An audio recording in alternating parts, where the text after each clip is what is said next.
So, how do we play DayZ with controller on our PC? Well, the first thing we need to do is to connect our controller to our PC. So you need to check if your controller is one of those wired controller or if it's a Bluetooth controller. If it's a Bluetooth one, make sure to just turn it around and see if there's any flicker here that says Bluetooth or has the Bluetooth logo, because then you have to switch to it and then you have to go to settings on your PC. I can show you as well exactly where you need to go to connect it. So go into settings on your PC here, and then go into Bluetooth and devices, and in here click on add device and then click on Bluetooth right here and then find your specific controller in there.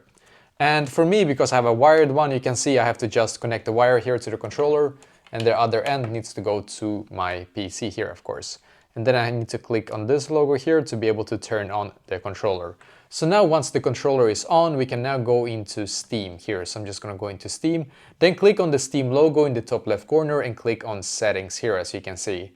And then click on controller and make sure that it's recognized here, as you can see. So yeah, it is Xbox One controller. We can also click on show advanced settings and you can enable Steam inputs for all of those here if you want to, because this is going to help you to be able to actually make sure that it works, basically. The controller works on Steam.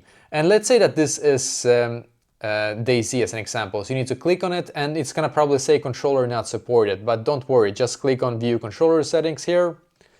So just click on it and then click on, if you have something that says enable Steam input, you have to click on it right here. That is very important. And then you should be able to start playing DayZ with your controller here on your PC. It is very simple.